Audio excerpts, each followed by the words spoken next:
Then Joshua son of Nun secretly sent 2 spies from Shittim.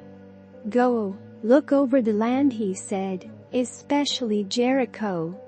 So they went and entered the house of a prostitute named Rahab and stayed there.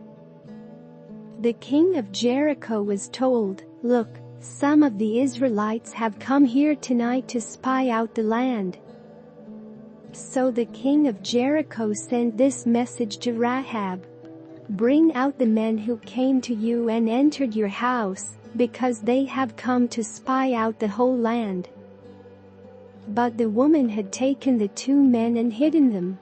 She said, "Yes, the men came to me, but I did not know where they had come from."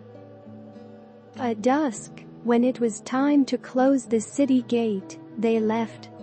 "I don't know which way they went. Go after them quickly. You may catch up with them."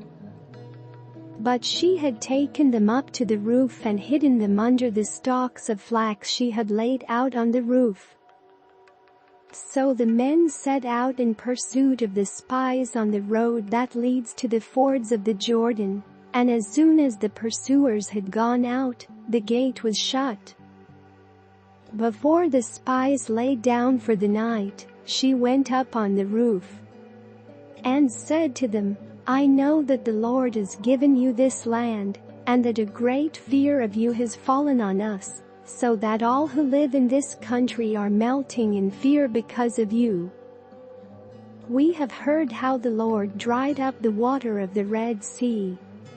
When we heard of it, our hearts melted in fear, and everyone's courage failed because of you, for the Lord your God is God in heaven above and on the earth below.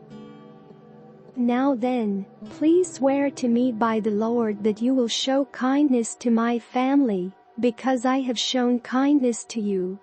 Give me a sure sign that you will spare the lives of my father and mother, my brothers and sisters, and all who belong to them, and that you will save us from death."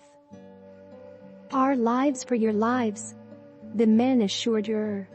"If you don't tell what we are doing, we will treat you kindly and faithfully when the Lord gives us the land."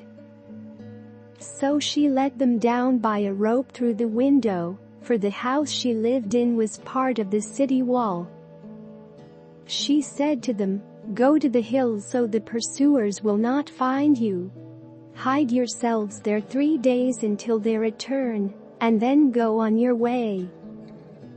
Now the men had said to her, "This oath you made us swear will not be binding on us, unless, when we enter the land, you have tied this scarlet cord in the window through which you let us down, and unless you have brought your father and mother, your brothers and all your family into your house.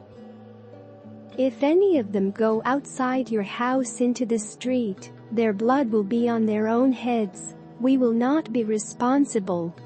As for those who are in the house with you, their blood will be on our head if a hand is laid on them. But if you tell what we are doing, we will be released from the oath you made us swear." "Agreed," she replied. "Let it be as you say." So she sent them away, and they departed.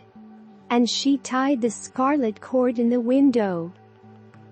When they left, they went into the hills and stayed there 3 days, until the pursuers had searched all along the road and returned without finding them. Then the 2 men started back. They went down out of the hills, forded the river, and came to Joshua son of Nun, and told him everything that had happened to them. They said to Joshua, "The Lord has surely given the whole land into our hands. All the people are melting in fear because of us.